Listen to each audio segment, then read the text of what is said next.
No Turkey Day hangover. Back to work. Playoffs around the corner. Let's talk strategy. Did I play Jalen Reed instead of DJ Metcalf this week? And more would you rather? Also, Cowboys and Seahawks, Roman candles and M80 fireworks going off all night. We got reload. Also, my DFS diamond picks of the week. We'll sift through the rough and find the precious gems we need to dominate week 13. Now, let's go.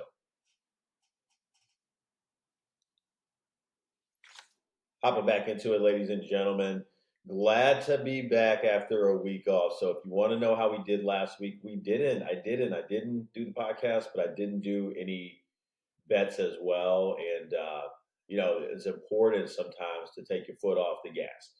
It was interesting to, I haven't done that in years during the season, not worrying about a podcast or making picks or anything like that. But ready to come back with clarity and just after taking a moment away to enjoy the game. Very nice to return and ready to finish off the season, though. So no picks to report last week, but we do want to reset and dive back in because playoffs are in 2 weeks. So we can't get squirrely now. It is time for us to put the women and children in bed and go looking for dinner, as we say. All the ducks are in the row. Everything is lined up in terms of what are my strategies going to be? Who am I playing? All that has got to be settled at this point. We're just letting it ride out and see where the chips land based off of True Life production. But if you haven't already, take a look at if you're on the outskirts of the playoffs. What does it take to get in? Who do I need to be? What does their matchups look like over the next couple of weeks? And just get yourself familiar with understanding what is it going to take to win this week, to win next week, and start thinking about that ahead of time. That's how you stay game in the playoffs, but that's also how we move along during the season too. So if there's not a way that you think about the season, you might want to start doing that now. Also, Thursday night football. Actually, before we get to Thursday night football, let's talk about before even that game. For me, it was more of the beginnings of the would you rather conundrums. Jaden Reed or DJ Metcalf. Okay, so let's discuss that for a second. DJ Metcalf obviously been underperforming all season long, and the reason why I wanted to talk to you guys about this, obviously he had a great game, but we'll go to that in a second. I wanted to talk about it because I have Jaden Reed. I have other teams where I have, Samuel from the Commanders or Dotson, but I'm mostly thinking about this team where I have Jaden Reed. I'm trying to make the playoffs. This is a flex spot. And my thought was Reed is, last week he scored a touchdown, double-digit point production in standard league. And so I'm left wondering, am I playing the wrong guy? Do I need to switch up my depth chart? So I say all that to say that I stood pat with, DJ Metcalf this week. And I think that was the right thing to do. Let's take a look at who is getting a bigger share of the targets. That's DJ Metcalf. Who's seeing more time on the field? That's Metcalf. Reed is getting a lot of looks when he's out there, but he's getting a lot of attention. But he's, in terms of, even on the depth chart, he's still behind Watson. He's still behind Dobbs. So limited package sets when you're going to see him versus always having Metcalf on the field. Always having those targets and looks. Now, as we've seen all season, it may not go our way, but having a guy out there with the opportunity to score is what we want. Luckily, I did play Metcalf this week in almost every scenario that I needed to make a choice. There is one league where I didn't. And of course, you're kicking yourself now because you got 30 points on the bench. I sincerely hope that was not any one of you guys. And, lesson learned to just keep following the process. Yes, there's going to be bad weeks with him, but maybe you need this week to get to the playoffs. And if you didn't play him, he can't help you get there. Finally, in housekeeping, Thursday night football, we got a lot of fireworks. The Seattle offense came out of nowhere. I mean, we've been talking about DJ Metcalf already, but 2 touchdowns. I mean, over 100 yards. It was a phenomenal day. Everything you're hoping that you're getting in some when you draft him, probably as highly as you did. So great payoff there, but Geno Smith really came out of his shell, not afraid to throw it downfield early in the game, whenever they thought they needed to.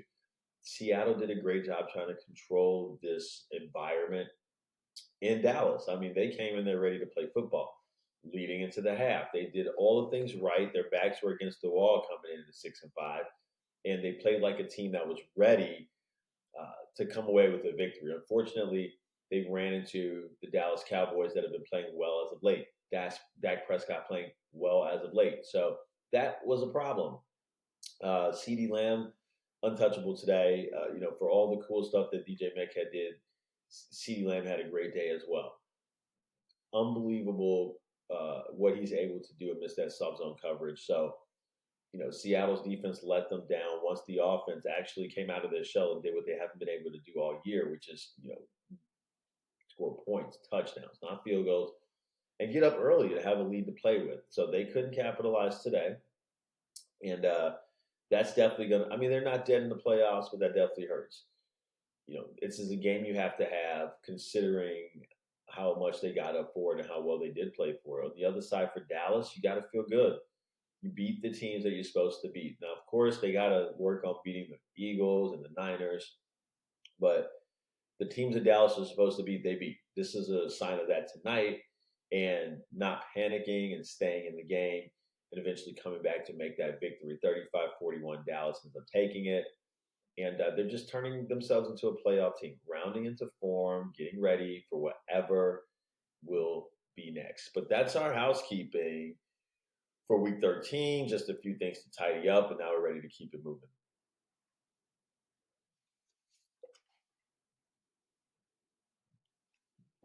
All right, so on to a little bit of would you rather. And of course, we're going to talk with Superflex in mind as well. So let me just get up to that Superflex. Boom. There we go. Okay. So this week's Would You Rather. And again, we already talked about the Jaden Reed or DJ Metcalf, and hopefully you went with Metcalf. Patrick Mahomes or Brock Purdy. Pat Mahomes and the Kansas City Chiefs. Now this week they are playing. I'm looking because I'm blanking on who the Chiefs are playing. They're playing Green Bay actually on the road in Green Bay. Now Brock Purdy, going on the road to Philadelphia to face the Eagles. So in this one, I'm looking at Purdy's in a better environment, but I'm gonna say Mahomes.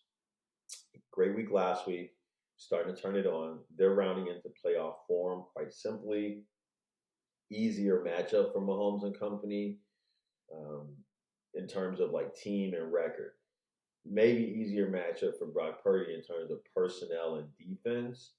But when we get to reload, we'll talk a little more about that game. But I'm going to go this week with Mahomes over Purdy, and that would be the wrong thing to have done for most of the season. But I think this week it plays in his favor as they continue to round in the form.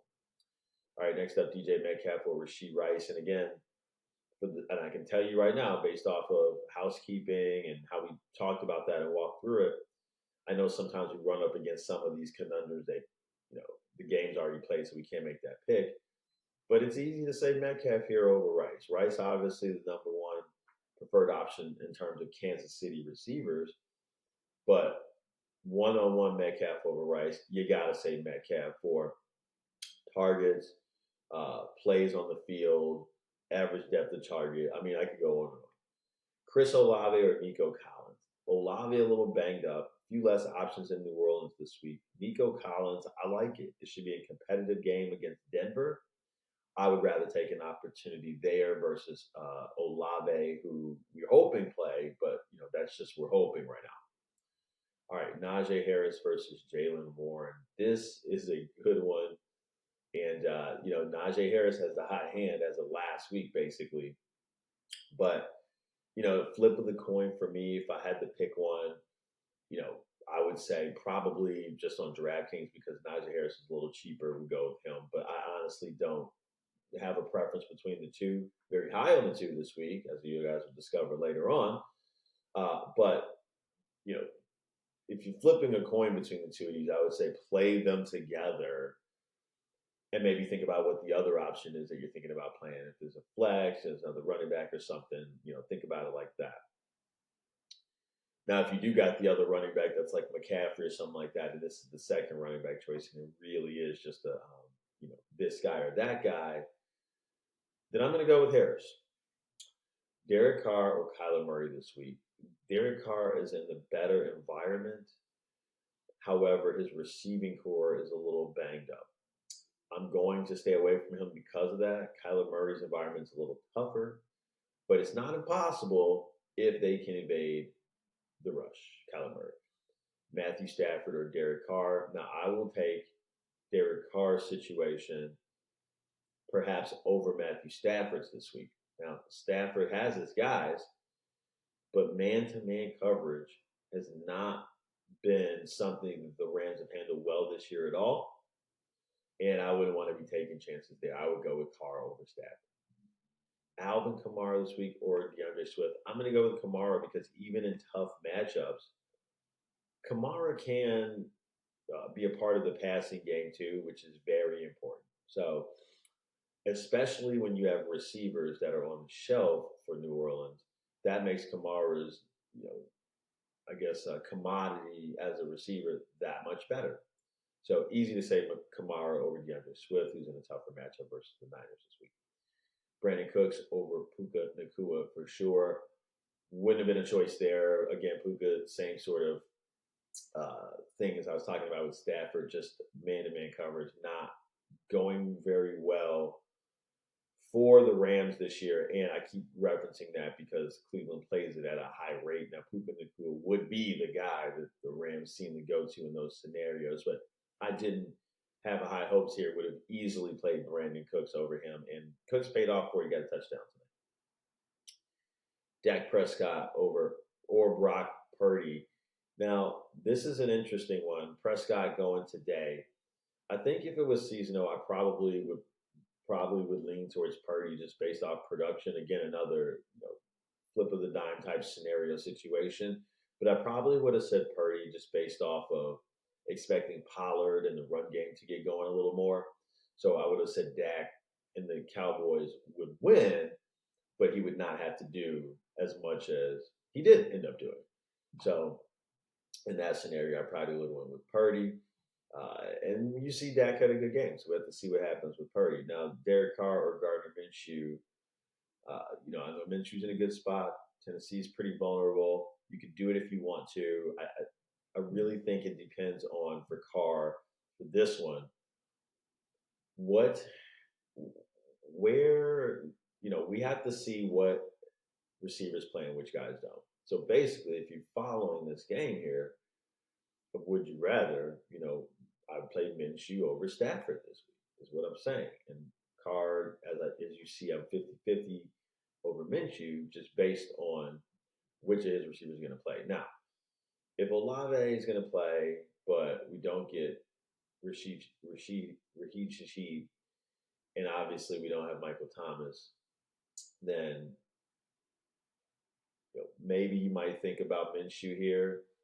But if we hear that one of the receivers, like Shaheed's going to play, then even a little banged up, I'd rather take Derek Carr because there's a great environment for them.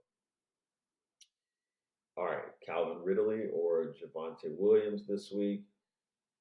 Jaguars are facing the Cincinnati Bengals, and really it's not in a bad spot, but it's more Christian Kirk, I think, this week, as we'll discover later. And so I would say Javonte Williams, who I think will play a pivotal role against this Houston defense for sure. And then finally, the last would you rather conundrum, Deebo Samuel or Michael Pittman Jr. This one I got to go with Pittman Jr. Not to say Deebo couldn't have a good Sunday, guys, but of the San Fran receivers, I like Ayuk the most. And Michael Pittman is definitely in a crush spot versus this Tennessee secondary. So that's who I would rather there. And those are who I would rather for those 12 conundrums. Now, hopefully that helps you guys decide who you would rather.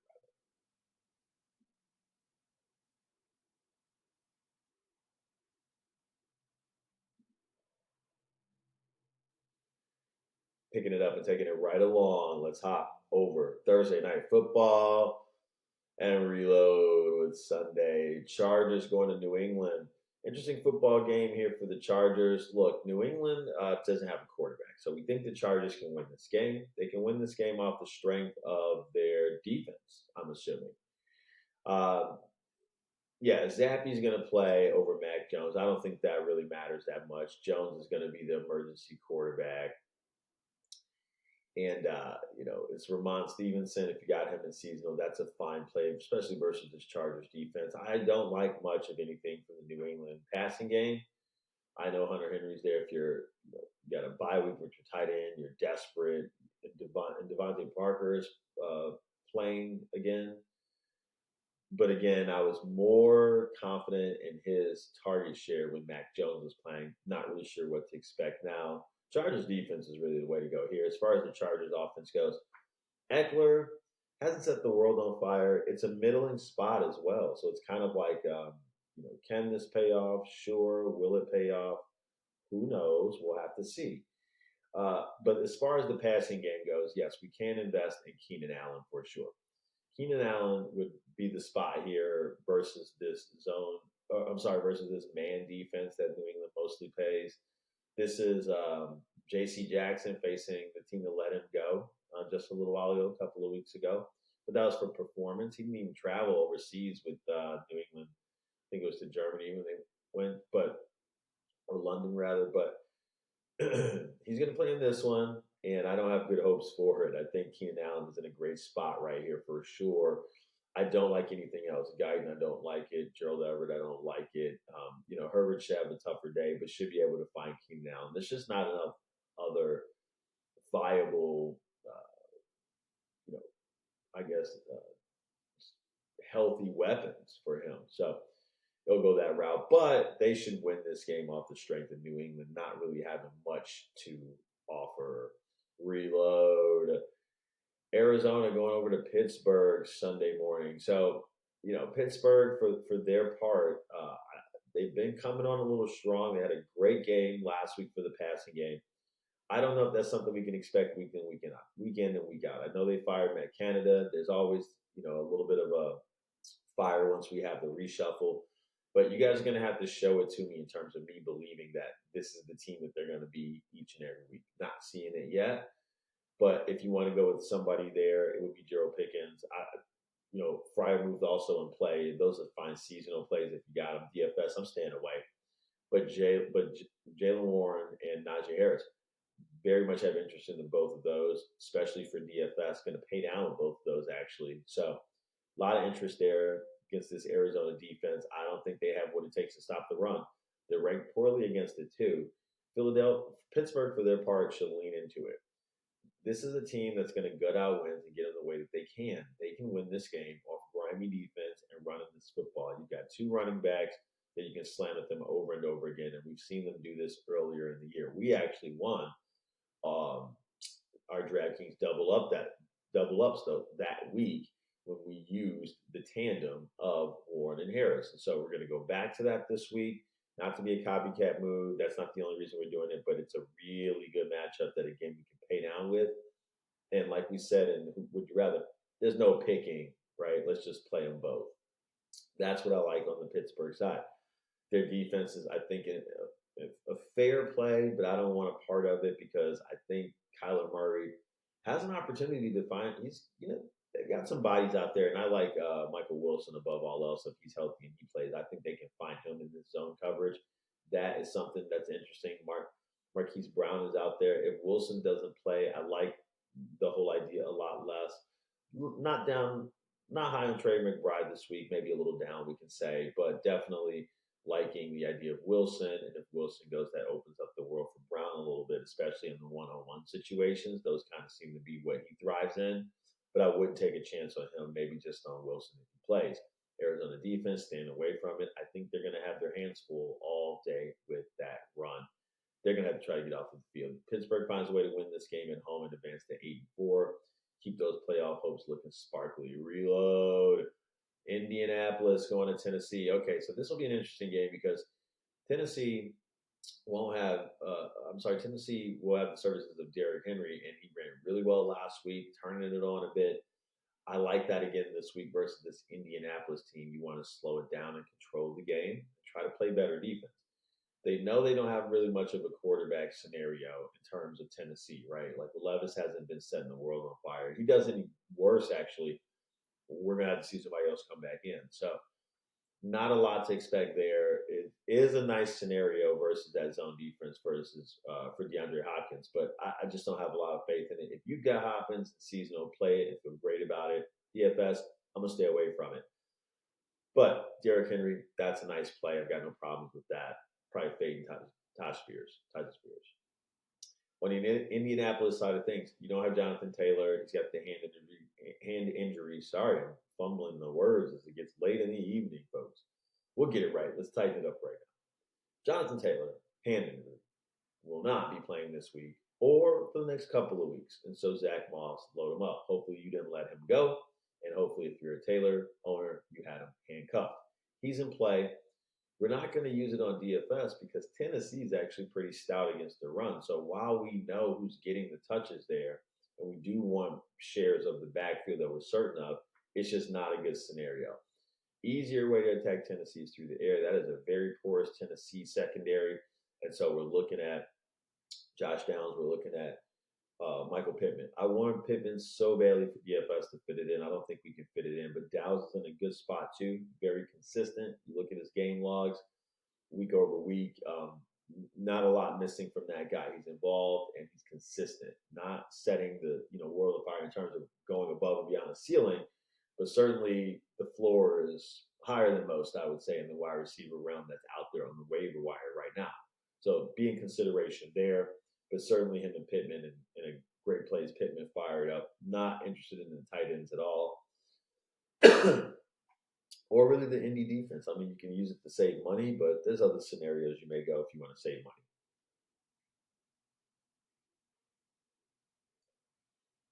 So in terms of who wins this game, we're going to have to give it to Indianapolis just because I think better quarterback play. Minshew will be able to find his guys. The Tennessee secondary is just too bad. I think the game can get out of hand from them, and they don't have enough consistent play at quarterback to stay in this one. Their only reprieve will be a colder day where Derrick Henry just kind of does his thing. And while I think he's a nice play, I won't pay for him on DFS. He's a little too expensive for that. If you got him in seasonal, go ahead and roll him out. But I think it's less likely that he has a crush game and more likely that Indianapolis goes on the road, gets to 7-5, walks away with this tough divisional victory. Reload. Denver at Houston. Look, all Russ and Denver has done is won 5 straight. They're on a roll. It doesn't look pretty at times. It's not sexy, but they're getting the job done. That's all that matters. He's been consistent. That's what we want. Great floor. We're going to take that this week in DFS. We're going to play him on DraftKings because of that floor. At $5,700, we know that he is definitely able to pay off 3.5 times multiplier. That is the main thing that we're looking for on DraftKings. Not can I get a guy that's serviceable? Can he double his salary? Can we smash 3.5 times X? This is the guy that can do it. We want to lean into that for sure this week, especially when people will be, for DFS purposes, migrating to more popular things like, for example, Purdy at 6,200, Howe at 6,100. Those guys will be there. There's also other guys that seem attractive on the surface, like Carr, who may get some, looks as well, and I'm sure Hurts will have a little bit of ownership too. But Russ Wilson in a great spot. Houston giving up the points, specifically on the back end. It's not the running back. Javonte Williams he has a chance to have a decent day. I think he has a chance to use volume to his advantage. He's obviously the clear-cut running back there. But the way to attack this defense in Houston is to pass against them, and at the end of the game, they seem to break down consistently. They've been having these exciting games, and if you guys really think about that at the end of the game, all we really remember is Stroud running around doing these great things and this crazy comeback victory. But for that to happen, their defense got to be blunted on the back end. So Denver in play this week, and specifically we want to say Sutton over Judy. Judy is a bit more efficient, especially when there's man-to-man coverage involved. However, volume is king, and Sutton's getting more volume by a little bit than Judy. And so we would like Sutton We're going to use him to our advantage because I think they're going to be on the road, trailing in a game that they should be in it to win it. I don't think they will win this football game, but I like the production coming from the standpoint of not too tough of a defense for them where they would shut them down. But I do think Stroud and company will be able to do something. So that means that I'm expecting something on the offensive side. Denver can be ran on, but it's not as bad as you think. They've been shoring it up a little bit over the past couple of weeks. But you got Singletary and Pierce. I think Pierce is not going away. If you want to play Singletary, that's great. For seasonal, you can play Singletary and feel fine. If you need to play Pierce, do it. But I just feel it's more of a hot hand thing right now, and Singletary seems to have it. Not a lot of confidence there. But in terms of going against this Denver secondary, it'd be Nico Collins I'd be looking at, and it would definitely be Tank Dell. Now, Tank Dell doesn't play Nico Collins, and Noah Brown becomes a little bit more advantageous to have if that makes sense. But Robert Woods is probably the odd man out there. Stroud is in play for sure.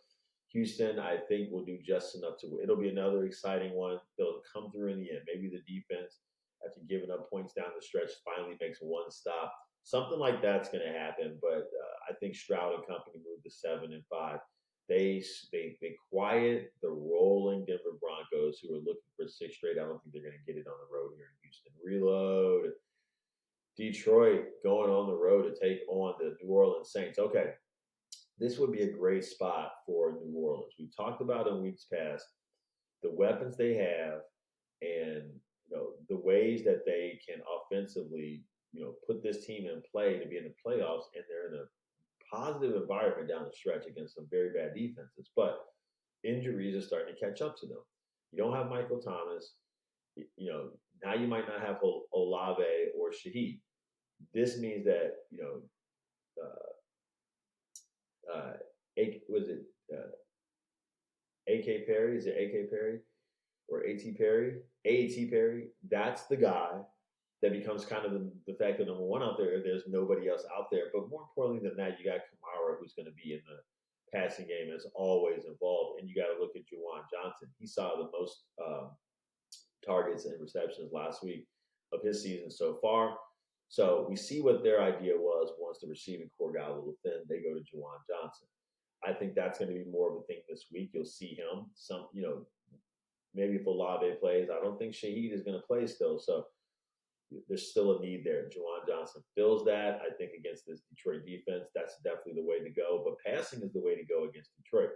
A little tougher to run against them. So as far as that goes, not sure Kamara's going to have all the room in the world. But again, he's probably the best pass catching back in the league still at this point. Barring Aiden McCaffrey. So he's going to be involved. In terms of Detroit's defensive prowess, they're hoping to take advantage of a situation on the road where these injuries pile up and stop New Orleans, because I truly think that if New Orleans was 100%, they could just win this game. For the Detroit offense, they can get away with a little bit of, there's going to be a little bit of man coverage. Amon-Ra St. Brown is the guy. Josh Reynolds maybe a little bit in play, but I don't think anybody else can be trusted. It's Amon-Ra. But you can only go to him so many times. Now, if Cam Jordan doesn't play, that will help negate the rush a little bit, so that'll help things for Detroit. We'll have to see. But as far as tight end goes, I like Laporta. He's going to be key in helping take the pressure off of St. Brown. I think the two of them can help get the job done. But I'm not expecting much on the ground between Gibbs and Montgomery. I do think Montgomery can get in the box, more of a goal line type scenario situation, maybe even a couple of times. But I don't think he's going to run up and down the field on this defense. They will play zone, I think, a little bit more. That does play the Amon-Ra St. Brown. This is a team that wants to play man, but again, if you don't have your best guys out there in secondary, and I know Lattimore's out, then you got to switch up what you're doing a little bit. So that does play to Detroit's strength just a bit more. But I think ultimately this is a game where the injuries may help Detroit limp away with the victory. If Olave and another one of the receivers play, like Shaheed plays or whatever, then I believe New Orleans has enough to win the football game. I want to go with New Orleans. I'm gonna take New Orleans here. I'm gonna say Detroit gets everything they can handle on the road, even with the injuries. I'm gonna be bold and I'm gonna say New Orleans finds a way to win at home. It's a good environment for them versus Detroit to pass the football. I believe next man up will win in this environment, and also just the Carr is not the best, but he is better than like 12 quarterbacks in the NFL right now. So let's see what he can do on Sunday. I give him the vote of confidence. They move up to 6-6 and keep their playoff hopes alive. Reload. The next game is going to be their division foes going up to New York to face the Jets. Atlanta Falcons going to New York to face the New York Jets. All right, so I don't think Brees Hall is going to have a great time trying to run the game now, run the football. Now they're going to have to try to run just because Tim Boyle ain't the answer at quarterback, and maybe he can get it to Garrett Wilson a few times, but I'm not expecting much there. Conklin maybe, but it just seems pedestrian. You got to run it with Brees Hall and hope that defense keeps you in the game. If you got Brees this season, you got to play him. I hope he hits the home run. The Jets defense definitely in play here. Man-to-man coverage, I like that. I don't think Drake London and Kyle Pitts is going to be able to overcome that very easily. But I do like Bijan Robinson at running back. They're starting to bring him on last week. Maybe Arthur Smith is smarter than we thought. Maybe he is saving these kids, saving those legs for this stretch down the season where they want to run them hard. If they want to do that, then maybe we can run along with them. But we know for this week, yes, let's go with John Robinson. I think that's a fine play there. It's going to be a defensive stalemate in this game. Now, I will say that I will pick Atlanta over the Jets. Just I know the Jets are at home, but I don't think Boyle is going to give you anything that you can use at quarterback, and you can't win the game without that singular position, like defense and running back, all that, whatever. But schematically, it just doesn't work, right? And so Atlanta a little bit more of a well-rounded team. Plus, they still got playoff, hopes bedazzling for sure, right? Like if they win and New Orleans loses, this is really them controlling their fate. So then it becomes, their world. So Atlanta, I think, goes on the road and takes this victory. Reload. Miami going to Washington. Miami facing one of their favorite kinds of matchups. A team that they are much better than. They love those, right? So for this one, Miami going to see probably a ton of man-to-man coverage. Washington does almost that more than anybody else in the league. So, and I surely believe they're going to lean into that because Tyreek Hill is, an absolute monster versus zone. Now he's a monster versus man too, but zone is just unbelievably hard to stop him. I don't think they want to try that. So he's in play for sure, but so is Waddle because of the man coverage. Waddle has enjoyed as much success as Tyreek Hill has in man coverage. And so I think there's an opportunity definitely for him to be in play for sure against Washington. Absolutely. But both of them in play, no question, no doubt about it. Achane looks questionable if he's going to play. Definitely in play also. If he's not going to play, Mostert in play for sure. I like the running back there. I don't get there in DFS. I think it's too expensive. But for seasonal, you got Mostert, play him. You got Achane, play him. If both of those guys play who you got. I don't think Miami is going to be interested in running Achane into the ground first game back against this Washington team that they should be up against, right? And so you can play both and feel fine, but certainly Miami, Tua's going to lead the way, hitting whichever receiver he feels like, right? The Miami defense rounding in. We talked about earlier in the year how we'll stash them and hope for, when at the end of the year when Jalen, I forget his last name,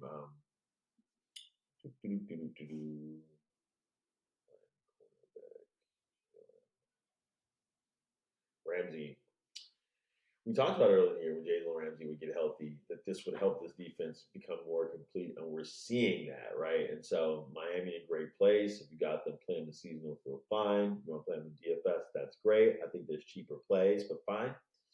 Miami certainly in play on the Washington side of things. Got to play Howell. They'll be chasing. They've shown, Eric Bieniemy has shown they don't mind dialing up the throws with how they're a pass first team for sure. So definitely fading the run here.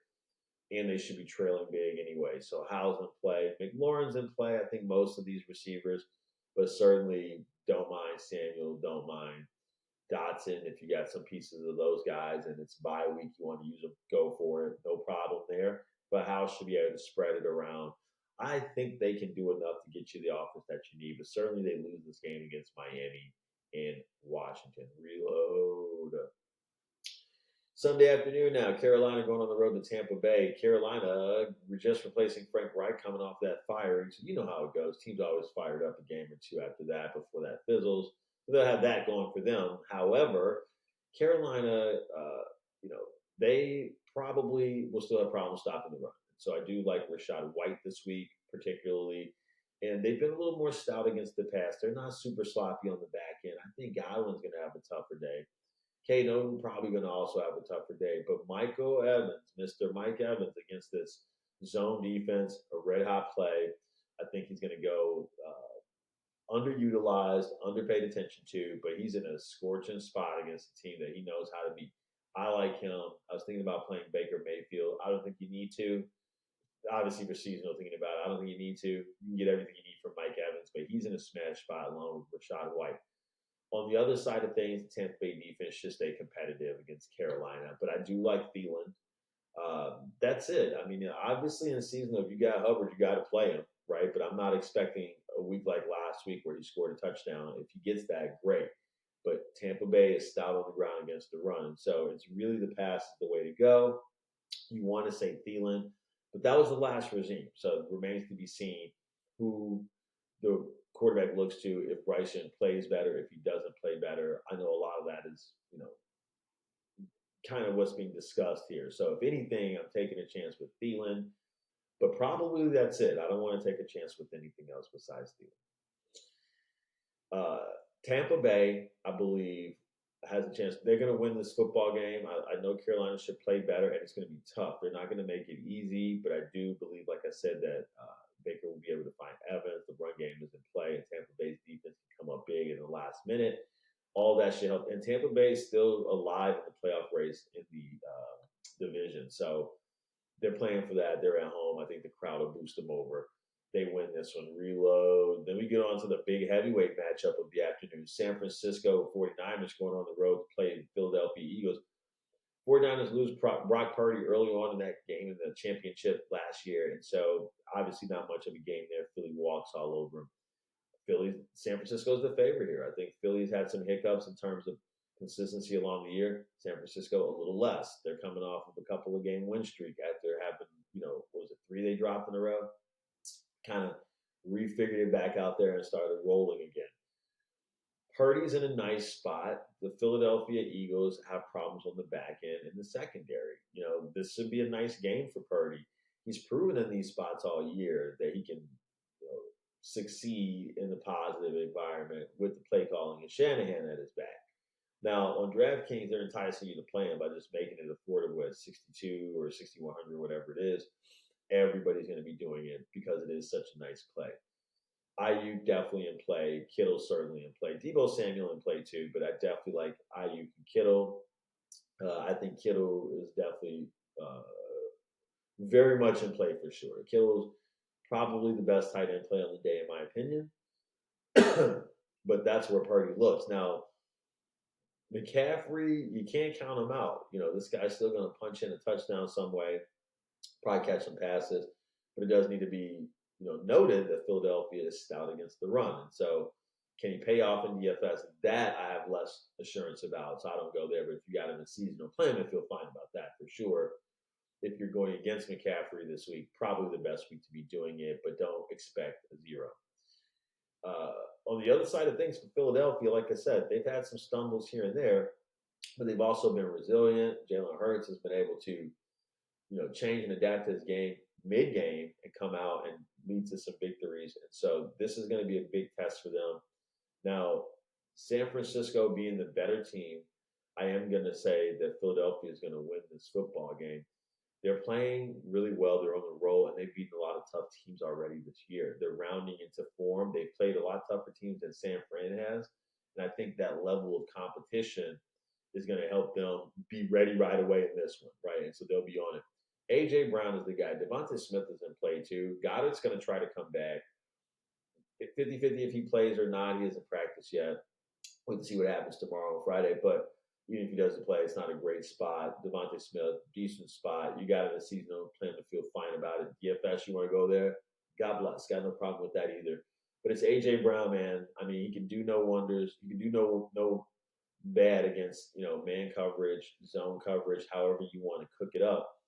And I think when it comes down to it, they're going to play bully ball and go to their guy and get them the victory the best way that they can. The same way San Francisco plays bully ball with McCaffrey, AJ Brown and the Eagles do it with Brown. And this is the game to do it. The San Francisco secondary is soft. They will not be able to contain him. There are other guys in great spots. But if San Francisco's ahead and it's coming down to it, they can just go to this guy and go to this guy. We've seen him beat 2 and 3 defenders before. This is his day.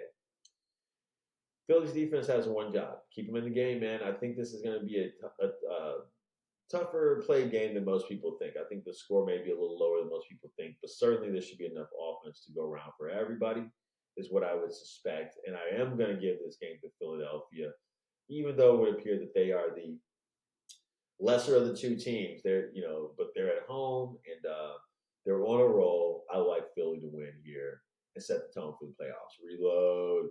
Cleveland going to LA. Look, Cleveland doesn't have a quarterback. That's going to make this a muck of a game, right? It's a big defensive game for both. Maybe hit the under. No quarterback for Cleveland. Obviously looking to run with Ford, but running against the Rams isn't the best thing to do. Cooper's, going to have some play. Elijah Moore is interesting here. But again, quarterback play so inconsistent. I don't even know what to expect there or who's going to play. DTR got concussed all the way to the third week later, or Hades last week or 2 weeks ago. So who knows if he's going to play. The Rams defense probably in a very good spot is what we're getting at. But if you got to play some Browns, make it Ford and Hunt. Seasonal, obviously. Only on the Rams side of thing, though, look, this is a top-notch Cleveland defense. Cleveland is 7-4. They are not giving up on their playoffs hopes yet, and they can get to 8-4. All they got to do is beat the Rams. The Rams are terrible against the rush. They're terrible against man coverage. Cleveland plays the number one amount of man coverage in the NFL. They play at the highest rate of any team in the NFL. So Rams are going to see that. Puka has not been great, but he's been the best. Kupp has not been great. These guys may be subdued. It's more of a Kyron Williams type of a game. Now, he is the way that they may move the ball. It's going to be a grittier game, running the football and defense. And the same thing for Cleveland. I think it's going to be up to execution. Who can make 2 or 3 big-time throws on the last drive, last-minute field goals to seal it? I'm going to give this one to Cleveland, though. I'm just going to say their defense is a little better than the Rams. They got a lot more to play for. I think they're motivated to go on the road and find a way to win this one. If Garrett doesn't play, that will change the scenario. Maybe Rams win. Reload. Sunday night, we got Kansas City and Green Bay. Look, Green Bay looks so great playing against Detroit, right? I don't think that that's the love that is the real love. And I really don't think that they have consistency that will show up this week. I like Kansas City. I like the Kansas City defense. Kansas City defense wants to play man a lot. And when they play this man coverage, typically that is good for Jaden Reed for Green Bay. They like to go to him a little bit more in man coverage. He's coming on strong. He scored a touchdown last week. He's getting rush attempts now, too. So if you got him and you need to play him, go for it. Go for it. Go for it. He's probably the Green Bay receiver I like the most here. Dobbs probably in play as well. I like Green Bay to be chasing Dillon over Jones, but Dillon is not something that I'm looking for in DFS. If you need him in seasonal, right, start him. But if you got some other options, maybe go there. In a game they should be chasing, but definitely just looking at Jaden Reed. Dontavius Wicks is interesting, but probably got to go Dobbs after Reed. It's just so interesting because Love just throws to whoever, and that is what the pie charts read, But you got to go with who seems to have the high hand and seems to be Reed Dobbs. So that's on the offensive side for them. On the the offensive side of the ball for Kansas City, I mean, Kelsey's in play for sure. And the rest of the receivers can get a spread around. Rice is in play. He's the guy to go to against zone. Green Bay would like to do a bunch of zone. But I just think Mahomes can pick them off. He's just going to dissect this defense. They're going to play better. The Kansas City defense is going to put the Green Bay offense in a precarious situation. I think they'll create short fields for Kansas City. Kansas City has a chance to get to 9-3 easily, continue to round into that playoff form. I think that's what happens for sure. Kelsey can be the lead receiver again. Of the wide receivers, as I said, probably Rashee Rice. Pacheco is going to be interesting, as I believe they'll be ahead and just looking to run some clock here in a game that honestly I can't see Green Bay getting close to winning. And so that'll make it our last shot. We're going to make it a good one and reload for Monday night. Cincinnati going on the road to face Jacksonville. Cincinnati, another team with no quarterback. Story of the league this year. Especially as these defenses are prevailing anyway, right? So if you definitely don't have a quarterback, you're in trouble. But Cincinnati going on the road. Run game is nowhere to be found in Cincinnati, and I think, without a quarterback, it's easy to throw 8 in the box against Mixon, so I'm out there. Chase caught a couple of batted passes last week to make his week interesting, but we're not going to count on that sort of thing at all, period. So I'm out on that for sure. I don't like Cincinnati's offense much at all. Now, in terms of their defense going up against the Jacksonville offense, they're going to play a bunch of zone, and I do like Jacksonville's opportunities there. I think that Trevor Lawrence can get it to a couple of his guys, but most importantly, I do like Christian Kirk this week. Ridley's been coming on strong, and I know people are going to be looking at him, but I think this is more of a Christian Kirk week. He is the preferred option for them when it comes to zone coverage, and Cincinnati's playing a soft zone right now. They can be beat for sure. Etienne, interesting running, but that's not really the path to victory against Cincinnati. You can get some goal line work for sure, but they kind of been mixing it up back there too, maybe keeping him fresh for the playoffs as they seem to be pulling ahead. So I don't expect too much there, but I think for sure, if I had to pick one of the receivers, it's Christian Kirk. Trevor Lawrence, if you need him, but I don't know why you would need him. It's Monday night. I'm not playing him. I'm not playing showdown matches or anything, certainly not in seasonal, but the Jacksonville defense can be the story of this one. They shouldn't have to do much to beat this Cincinnati offense and help this team get to 9-3 and keep their playoff hopes rolling. That's our reload for this week. That's how I see it. Hopefully that helps you guys make your calls really clear cut. Don't make it complicated. We got a lot of bad quarterback play. That separates these tiers of teams. And so, again, don't overcomplicate things for yourself.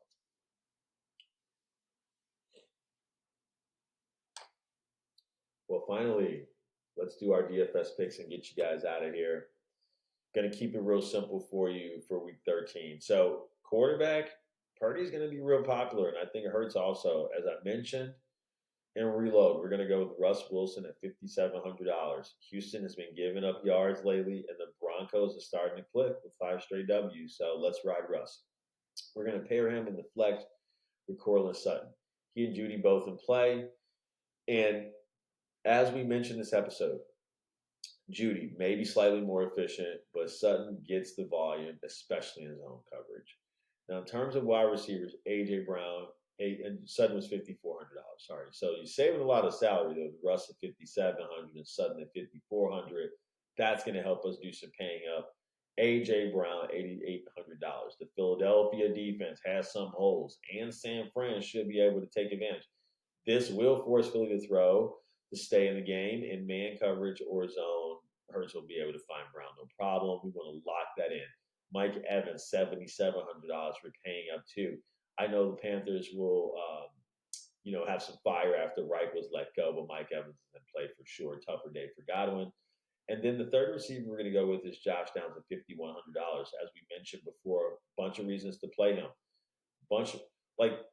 Argue me why not to play him. Salary saver with great upside. Tennessee is god-awful versus the pass. Taylor's hurt. He's down. So we got Moss again this week. Tennessee's solid versus the run as well. So the short-handed running back against the defense is really good versus running back. Downs has been consistent all year. This is a team that they can pass against. It just looks like he can pay out $5,100 pretty easy, which helps us to afford 2 marquee wide receivers to go along with Sutton and Wilson. Running back, we're paying down. We're doing the Warren and Harris thing again, as I mentioned in reload. $5,400 for Warren, $5,200 for Harris versus the Arizona defense. They can't stop a running nose.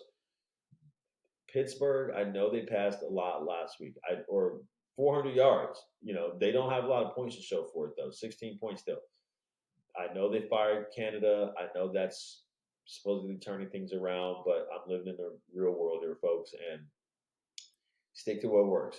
Play some good defense, rush the quarterback, Kyler Murray, and run that football. I like Warren and Harris. You use them both just like we did before for victory. We've done that in the soft spot before and seen both of them pay off. I think that week 18 and 17 or 19 to 17 from each of them. So let's hope for that again and use them. And then we'll put Cleveland at defense, $3,100 against the Rams. Just talked about the reasons why they should stomp all over them. So that is the DFS lineup that I like. But I want to mention, guys, I was kicking around some things earlier in the week, and I just made a lineup and, only really looked at it right before I went back to record today. And it's not this lineup we just went over. I'm going for what I told you. But I just think that it's interesting how it was still Russ and Sutton in the flex, still paying down with Warren and Harris.